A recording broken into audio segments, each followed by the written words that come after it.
Deus, el podcast. Hola, ¿qué tal? Buenos días. Estamos aquí con don José Juan Marín, cronista de Jicaltepec, oficialmente por la Asociación de Cronistas de aquí de Veracruz o del Estado.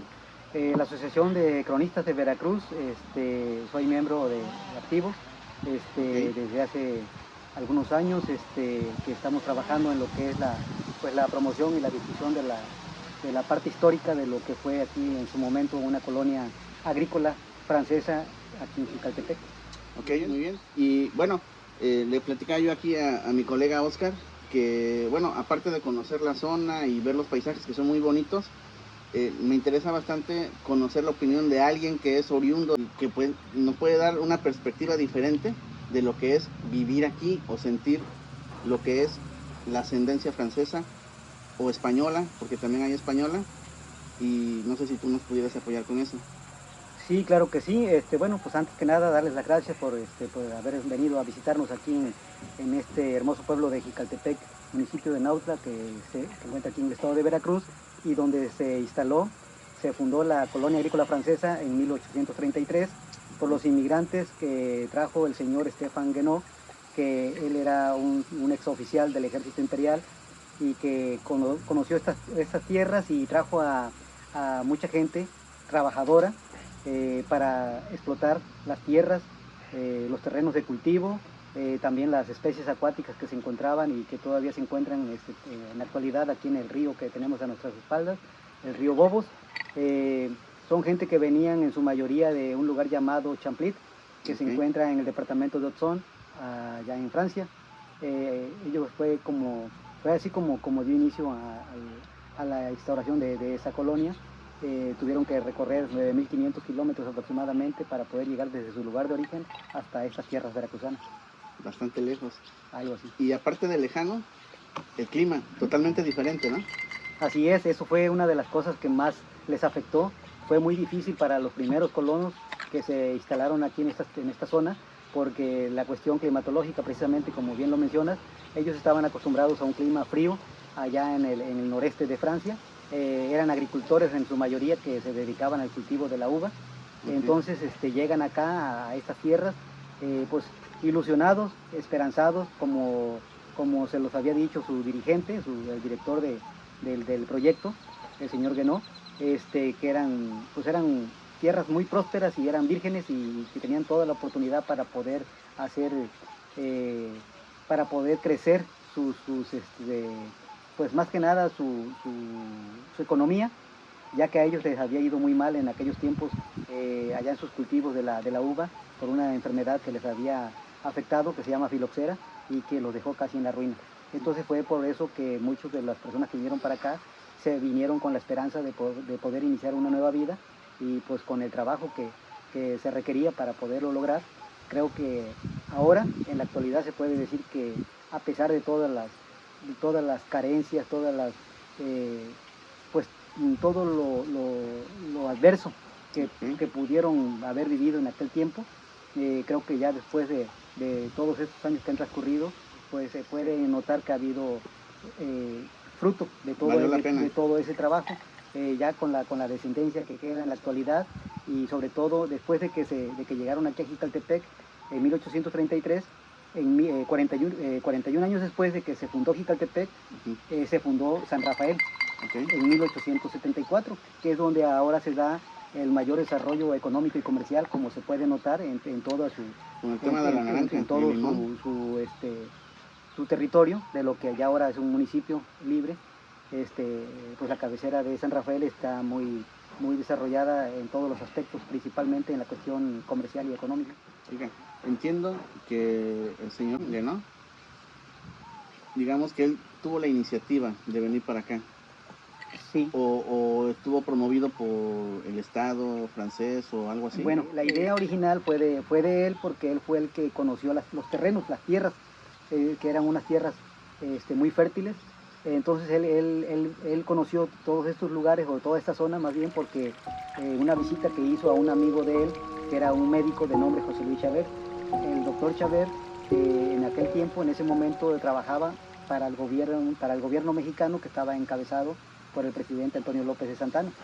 Entonces, el entonces presidente de la República, Antonio López de Santana, tenía una hacienda que se llamaba El Encero, ahí cerca de Jalapa, que es la capital del estado de Veracruz. Sí. Y él era propietario de unos terrenos, de una extensión de terreno que colindaba con los terrenos de Jicaltepec. Fue por eso que el señor Estefan Guenot, al venir a visitar a su amigo Chaver, que eran paisanos, que eran de allá de Francia los dos, Sí. entonces lo invitó a conocer estos lugares, y así fue como surgió la idea, y así fue como se enamoró el señor Guenot de toda esta zona, y pensó en hacer ese proyecto que más tarde pues logró concretar. Él adquirió los terrenos de Jicaltepec en noviembre de 1831, cuando se firmó el certificado de compraventa, el certificado de propiedad, donde el señor Antonio Montoya Costa le vendía los terrenos de Jicaltepec al señor José María Núñez, que era un prestanombre, se puede decir, por llamarlo de alguna manera. Sí. Él lo compró a nombre y cuenta del señor Estefan Bonaventure Guenot, que era el francés que era de la idea, y el que iba a hacer el proyecto de colonización. ¿Y él vivió aquí? Sí, el señor Guenot llegó después ya con su grupo de gente, o sea, después de que ya adquirió los terrenos, y él elaboró el proyecto de colonización, lo presentó ante un grupo de empresarios franceses, que fueron los que financiaron el proyecto, y así fue como él pudo traer a toda la gente para poder instalarse, y ya fue cuando formó la compañía franco-mexicana. Ok. Oiga, ¿y qué hay de cierto de que, pues sí, era una buena intención venir a colonizar nuevas tierras muy fértiles, pero que al principio, sobre todo en la primera venida de franceses, venían engañados? Sí, de hecho eso le acarrió algunos problemas al señor Guenot, porque pues obviamente él les platicó de todo lo bueno, de todo lo atractivo, de toda la belleza y la riqueza natural que existía acá en este lugar, sí. Y donde ellos podían crear sus propias empresas, sus propios negocios, y para que les fuera muy bien, ¿no?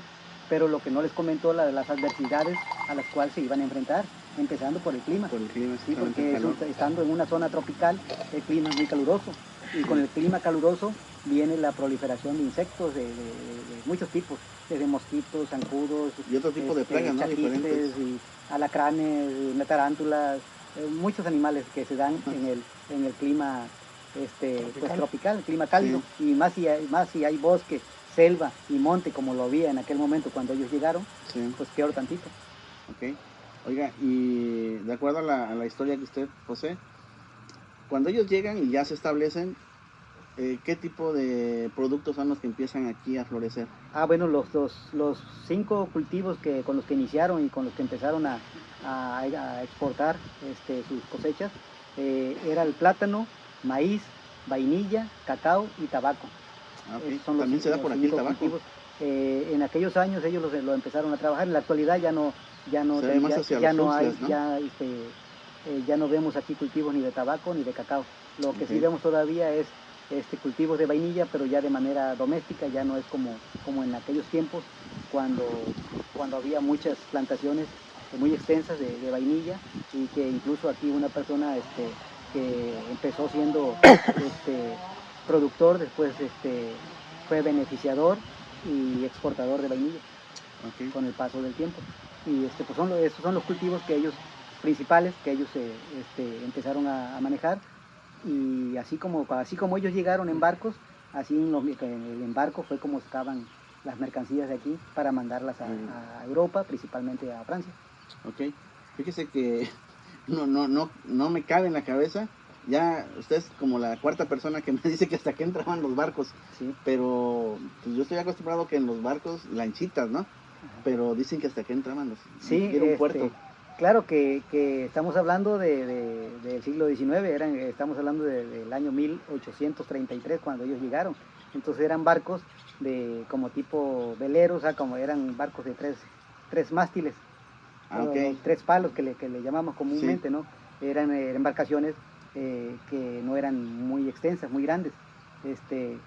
En aquel tiempo también el río, en esta parte de aquí que ya con el paso del tiempo se ha ido ensolvando, sí. En aquellos tiempos el río tenía una profundidad de 14, 15 metros. de hondo. Y ahorita más o menos en cuánto anda. Y la anchura del río también era de 150 metros. Ahorita está en 130. Ahorita estamos 120. hablando de que el espejo de agua debe tener unos 80 metros más o menos. Casi el doble. Y ajá, igual la profundidad, ahorita tiene una profundidad más o menos de aquí en esta parte, en esta zona de aquí, entre 3 y 4 metros. Hay partes más río abajo, hay zonas más profundas, de entre 8 y 10 metros. Todavía un poquito. Pero esta Llegando parte a de los aquí 14. está muy ensolvado. Y ese tipo de embarcación que usted me menciona, como tipo velero, en esas ellos vinieron de Europa hacia Nautla, hacia Sí, esta zona? ellos cuando en aquellos tiempos, ellos así, fue muy difícil la travesía porque eran embarcaciones como las carabelas de Cristóbal Colón, entonces se movían en base a los vientos, o sea, era como, Tenía motor, no, o sea, es como avanzaban las embarcaciones, entonces eran travesías de meses, o sea, no era como ahora que llegan rápido con los motores, ¿verdad? Sí. ¿No? Incluso ya cuando el último trayecto, por llamarlo de alguna manera, que era después del puerto de Veracruz aquí al puerto de Nautla, que era cuestión de, según los cálculos que tenía el señor Guénot, era cosa de 4 o 5 días para llegar de Nautla aquí al puerto de Veracruz y les tomó más de 15 días. ¿Y el caballo cuánto se...? ¿Por qué les tomó más de 15 días? Porque los vientos en esa época en la que ellos llegaron, que fue para finales de año, pues vienen los vientos del norte, ajá, y empujan hacia... exacto, entonces eso ellos en lugar de avanzar los retrocedían, ajá, entonces fue muy difícil, fue muy complicado Oiga, el viaje. ¿Y usted tendrá datos acerca de las dimensiones, por ejemplo, de un barquito de esos tipo carabela? ¿Qué dimensión tenía? Bueno, en ese tiempo, de acuerdo al material con el que cuento, por ejemplo, fotografías de aquellos tiempos y todo eso, son embarcaciones más o menos de 15 a 20 metros de largo, por 4 o 5 metros de ancho, ajá, más o menos, son como barcazas. Son como barcazas, ajá, exactamente. Exacto, ya después, ya para sacar las mercancías, a esas barcazas les enganchaban unos remolcadores. El remolcador era como un tipo, como chalán, no sé si alguna vez les ha tocado Como ver una plataforma. Hay una plataforma, aquí le decimos chalán, pero en otras partes al sur le llaman la panga. La panga. La panga, exactamente. Ajá, entonces, hace cuenta que a eso le llamábamos, se le llamaba aquí remolcador, y ahí ponían toda la producción, los racimos de plátano, los costales de maíz y todo lo que iban a llevar, o sea, lo sacaban aquí por el río Bobos hasta a donde desemboca aquí, en la bocana de Nautla y Casitas, ajá, ahí sale a Costa Esmeralda, y ya posteriormente, con el paso de los años, que fue cuando ya empezaron a llegar barcos ya de mayores dimensiones, ya incluso llegaron buques ya de vapor como el Tolteca, entonces pues ya fue una ¿El manera Tolteca más. fue un barco famoso por acá, ¿no? Sí, pues era ya de los buques ya que ya eran de vapor, y pues que podían cargar ya mayores cantidades de mercancías. ¿Y estas mercancías a qué países iban dirigidas? Principalmente en un inicio fue para Europa, para Francia, y ya posteriormente ya llegaron otras compañías también que se instalaron aquí, unas compañías comercializadoras como Wimber Company y Standard Company, que eran compañías que se encargaban de comercializar pues la producción, o sea, la cosecha, todo lo que compraban aquí a los productores, y ya ellos lo llevaban también hasta unas partes de Estados Unidos, principalmente en el área de Nueva Orleans, que también estaba instalada una colonia francesa. Ajá, colonia francesa y Nueva Orleans. Así es. Entonces así se dio el comercio en aquellos años. Sí, así ¿Actualmente se conserva ese tipo de comercio o ya desapareció? No, ya ahorita ya pues todo ha ido cambiando, ya de hecho ya la colonia como tal dejó de funcionar en el año de 1916. Funcionó desde que, la primera oficina de viceconsulado francés aquí en Jicaltepec se instaló en 1848 con el vicecónsul Camille Castañé, se llamó. Y así como él estuvo Castañé, aquí, Camille Castañé, después también estuvieron otros vicecónsules como Jean de Soch, Edouard Sempé, Pierre Nut, José Luis Motelet, y finalmente el señor Alphonse Fussel, que fue el último vicecónsul que estuvo aquí despachando. ¿Motelet todavía existe el apellido? Sí. El viceconsulado desapareció en ese año de 1916. ¿Motivo de la desaparición? Cuando ya se promulga la ley agraria y se modifica la tenencia de la tierra, entonces hay varios cambios. De hecho ya le habían hecho otros cambios para ir cambiando la forma de la educación, por ejemplo, que en un principio la escuelita funcionaba en el idioma francés, el culto religioso también era en idioma francés, después hicieron cambios o reformas a la constitución política de aquí de México, de los Estados Unidos mexicanos, se hicieron algunas reformas y donde ya se le fue obligando a cambiar el idioma francés por el castellano, o sea, el español. Ok. Oiga, alguien nos platicó por ahí que, digo, aparte de ese tipo de situaciones, hubo una también crucial del rompimiento, ¿no?, de la relación entre Francia y lo que viene siendo aquí la zona, que fue la Primera Guerra Mundial, que al parecer los pobladores de aquí, como estaban en plena revolución, pues no quisieron irse y dejar aquí desprovistos de seguridad, ¿no?, para sus familias y sus tierras, ¿no?, obviamente. Sí. ¿Qué tanto hay de cierto en bueno, eso? hay muchos, ¿cómo le diré? Muchas versiones, ¿no? Incluso algunas de las versiones a mí me tocó escuchar en algún momento que hablaban de personas que habían llegado acá, que eran bandoleros, que eran delincuentes, que venían huyendo de Francia, y eso no es verdad. La realidad es que los que llegaron era gente trabajadora que venía a instalarse aquí bajo un proyecto de colonización y ya con el esquema de una compañía que se llamaba Compañía Franco-Mexicana, o sea, con los permisos y las anuencias necesarias para poder desarrollar y operar aquí en los terrenos de Jicaltepec, porque ya estaban destinados y para eso habían sido adquiridos. Ese era el proyecto que el señor Guénot realizó. Entonces, pues sí, ellos tuvieron muchos problemas cuando se dio la invasión francesa. Más que nada primero inició con la guerra de los pasteles, que fue algo así como que un pretexto nada más, ¿no?, como para poder invadir México. Después, en 1862, se da la segunda incursión, que fue cuando llegaron las tropas francesas y que se dio la batalla de Puebla con el general Ignacio Zaragoza. Sí. Entonces, la gente de aquí sí se vio afectada porque lo fueron molestados por gente que eran, le decíamos aquí, gente criolla, o sea, que eran de las zonas aquí aledañas de aquí de Jicaltepec, que los malveían por ser de origen francés, aunque ellos no tenían nada que ver con la invasión francesa, porque ellos no eran soldados, ellos vinieron a trabajar. Desde antes. Ellos vinieron a trabajar en un proyecto agrícola, Sí. que después, con el paso de los años, se dieron las invasiones, pero ya ellos no tenían nada que ver. Ellos ya, lo bueno que lograron conseguir un documento, un salvoconducto, es la palabra que se utiliza en la bibliografía que existe, particularmente en un libro del padre Jean-Christophe Demar, donde menciona que se les otorgó un salvoconducto directamente del presidente de la República para que no fueran molestados, ¿no?, aquí en sus terrenos, en sus propiedades, ni en sus trabajos, en sus labores que ellos desempeñaban aquí, porque ellos no tenían nada que ver con la cuestión política. Exactamente. Oiga, ¿y cómo se vive aquí, por ejemplo, el 5 de mayo?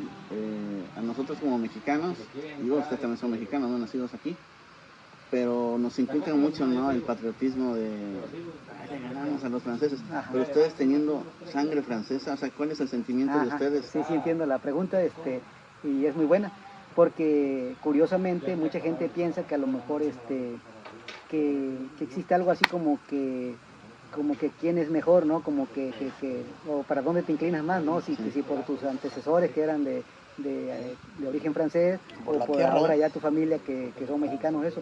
Sí. Lo bonito de todo esto que en la actualidad convivimos muy bien con todas las personas que vienen de allá, porque hay un convenio de hermandad entre Champlitz, San Rafael y Jicaltepec, y constantemente están llegando personas a visitarnos, y hay una relación de hermandad, la cual nos permite tener ciertos intercambios culturales, artísticos, con los lugares tanto de aquí de Jicaltepec como San Rafael, y también con gente de allá de Champlitz. Entonces, para nosotros aquí toda la gente estamos acostumbrados que crecimos así. O sea, eso va de generación en generación, desde de mis padres, de mis abuelos, bisabuelos, todo eso se fue inculcando.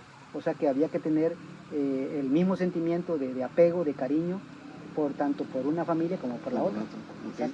Porque, por ejemplo, había personas que se casaban en un principio. Cuando ellos llegaron, pues ellos cuidaban, nada más las familias se formaban o se Netamente matrimoniaban de la entre ellos misma. mismos.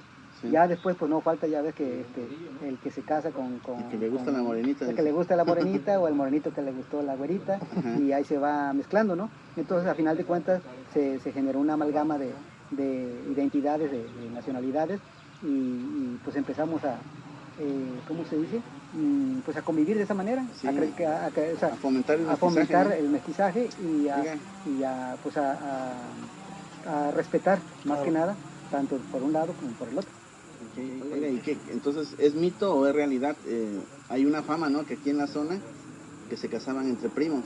No, sí, sí se dio. sí se dio. Sí se dio. Y bueno, le mandamos un saludo al maestro Eugenio Hernández Velasco, desde aquí, desde las bellas tierras de Jicaltepec, porque él afirma que es una realidad el día de hoy, pero pues aquí con... Si no somos Monterrey, no chingas. Ajá, exactamente. Digamos que quizás no se ha actualizado mucho en la información ahí, pero digo, de viva voz de usted, ¿qué nos puede comentar? Sí, hubo familias, ahorita es más difícil encontrar una pareja, es que ahora en la actualidad ya ni matrimonios hay. Entonces, pero los últimos matrimonios que hubo, más o menos de la generación, por ejemplo, de mis padres que todavía viven, Sí. que andan por ahí entre los... Bueno, mi papá tiene 88 años, mi mamá tiene 80 casi. Entonces, de esa generación y la anterior de ellos, sí todavía hubo Cierta endogamia, había varios ejemplos de matrimonios de ese tipo, así de que se casaban entre primos hermanos. Dice. Ajá. Sí, Ya sí. ahorita pues ya no, le digo, ahorita ya los jóvenes ya en la actualidad ya ni se casan, ya nomás son son como dicen free, puras relaciones sin compromisos. Eso. Sí. Viva Como la dice- libertad. Como dice, Cosas curiosas, ¿no? De la zona. Oiga, dice, amigos con derechos ahora son amigos nada. con derechos, Sí. exactamente, así le llaman Amigos ahora con los derechos, chamacos.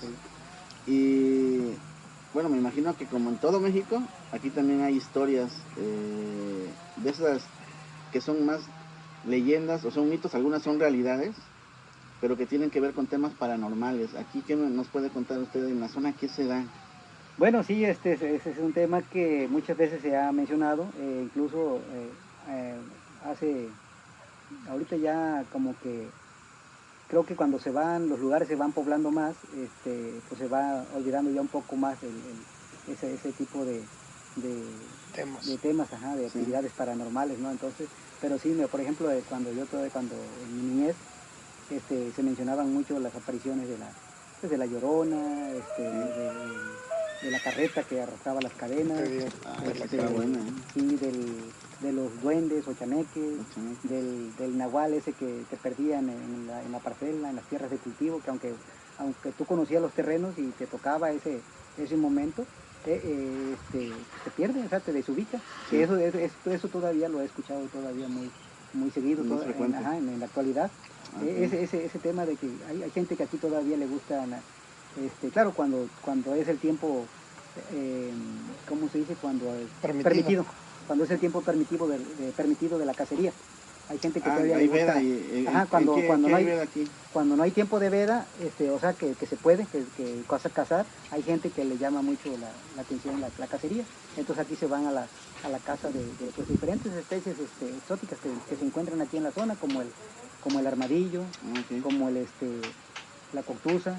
¿Esa cómo es? Esa en otras partes le llaman tepezcuintle. El tepezcuintle. Tepezcuintle, ajá. El chupamiel, que es un oso hormiguero. ¿No es ese lo que le dicen también el brazo fuerte? Ese ¿Verdad? ese que se levanta, ¿verdad? Dicen que se pone el brazo. Ajá, ese es el brazo fuerte. Ese también. Y Liebres, conejos. hay de todo, sí, hay todo. Entonces, hay gente que se va a la cacería y como eso es una actividad que se sigue practicando en los tiempos permitidos. Y que es como nocturna también, ¿no? Y como es nocturno, y hay gente que dice que cuando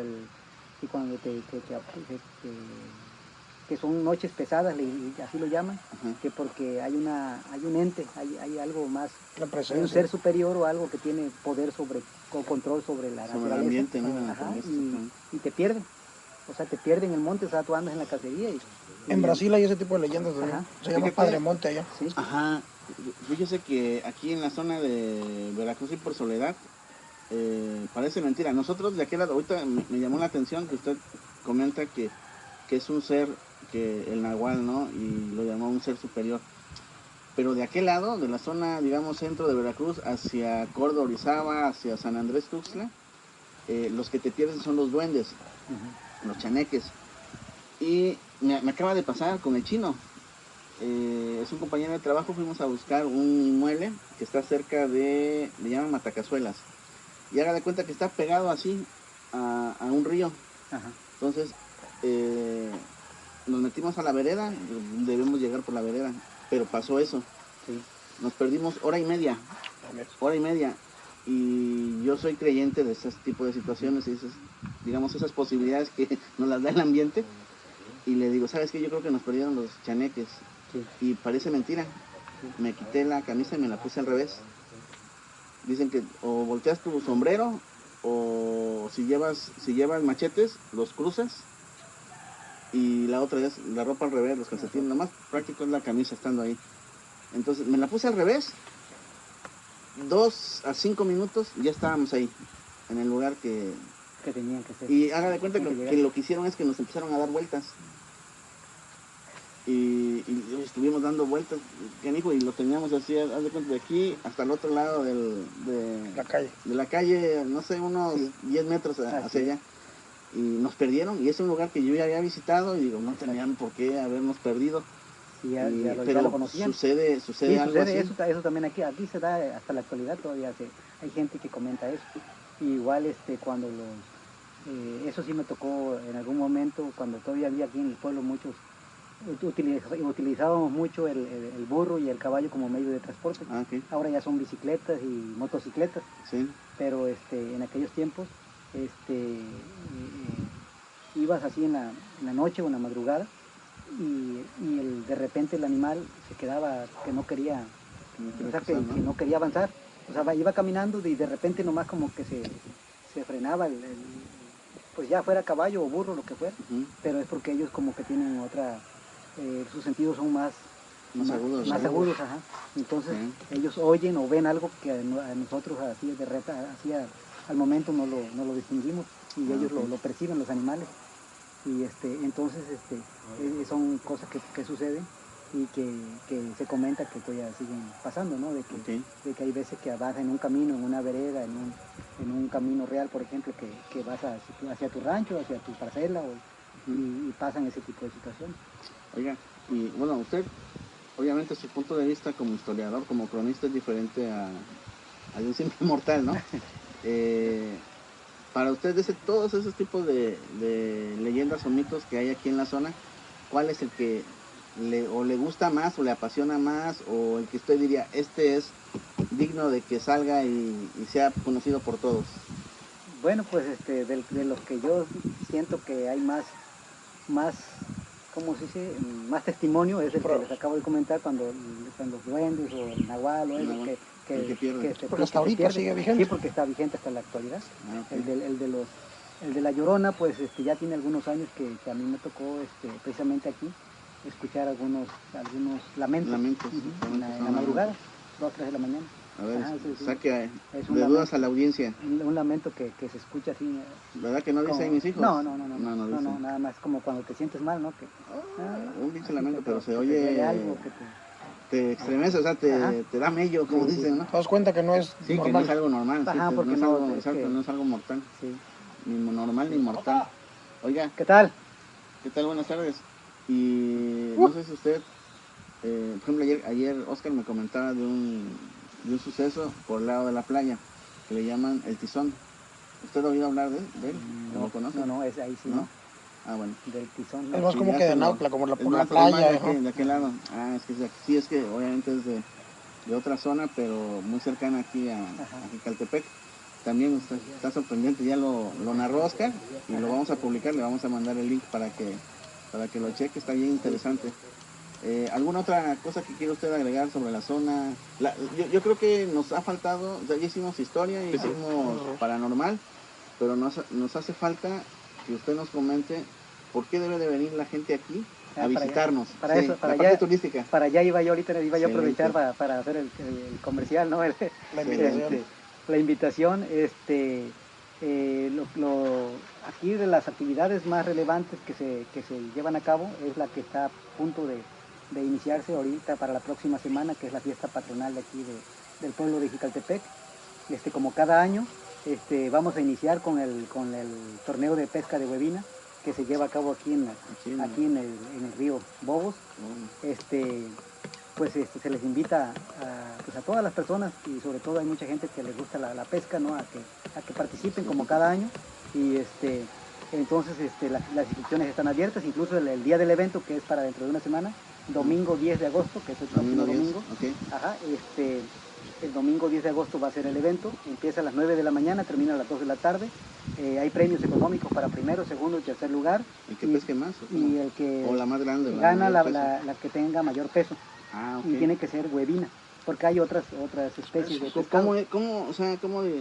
¿Cuál es la diferencia, no? Contra, por ejemplo, una trucha, vi que hace ratito había, ¿cómo le dicen estas? Tilapias, ajá. Sí, es que hay variedad de pescados, así como los pescados de mar también en el río tienen mucha variedad. O sea, puedes encontrarte un guapote, una tilapia, una carpa, una huevina, una lebrancha, una lisa, una zorra, un bagre, un robalo. Bastante o diversidad. sea, hay mucho. ¿La huevina cómo es? Mucha variedad. Pues ese es un pez endémico de aquí de la zona y que es un pescado, no es como que de una apariencia bonita, pero el sabor es muy sabroso, muy bueno. Y muy bueno. La carne es blanca, el color del pescado es oscuro, casi no tiene, de hecho no tiene escama, es liso. Pero siempre recomendamos a toda la gente que nos visita y que no la conoce que la pruebe, frita. Frita es la especialidad. Es la ¿Al mojo de ajo sí, con ajo, o sea, frita con ajo. O sea, a algunas personas les gusta mucho ajo, a otras personas les gusta poquito ajo, pero frita es como sabe mejor. Y ya, por ejemplo, ya ves que ¿qué tal? ¿Cómo estás? La trucha es, yo me imagino que la huevina también se debe poder preparar más o menos igual que la trucha, nada más que aquí pues la gente lo hace. Le gusta más asado. Le gusta nada más frita. Que frita. Pero yo lo digo que si se hace empapelada, por ejemplo, debe saber buena también. Sí, entonces, pues esa es la invitación para las fiestas. El torneo de pesca es el día domingo 10 de agosto, ya de ahí siguen las demás actividades el día 13, 14, 15, 16 y 17 de agosto. Se celebra la Asunción de la Virgen, mejor conocido, aquí le llaman, se festeja la Virgen de la Asunción. Es el día 15 de agosto, ese día es la Asunción de la Virgen, pero los demás días se llevan a cabo actividades como torneo de cintas, torneo de rienda con caballos, palo encebado, puerco encebado, hay paseos de carnaval con carros alegóricos, comparsas, hay batucadas, hay baile, y el evento estelar que es un cuadrangular de fútbol que se llama Jicalte Champions.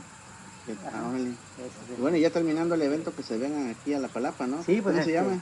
Aquí el negocio se llama Lucotache Sabor, que es la palapa aquí de Jicaltepec.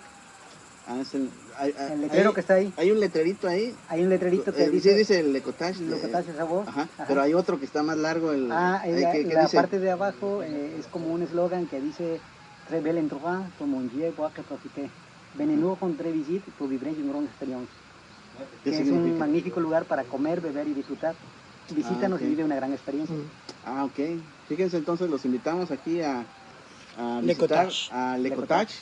Sí, el nombre corto porque la verdad no hablamos francés y se escucha muy bonito, ¿no? La pronunciación de aquí bueno, nos acabamos de enterar que le apodan JJ. El JJ aquí está para atenderlos y la verdad para que ustedes disfruten, aparte del arte culinario de aquí de JJ, tenemos la ribera del río y el aire la brisa que nos pega bastante sabrosa y que la verdad se van a pasar un momento, pero aparte de histórico, espectacular, ¿no? Espectacular, así es. Pues le agradecemos mucho. No, pues muchas gracias a ustedes, les agradezco mucho la visita.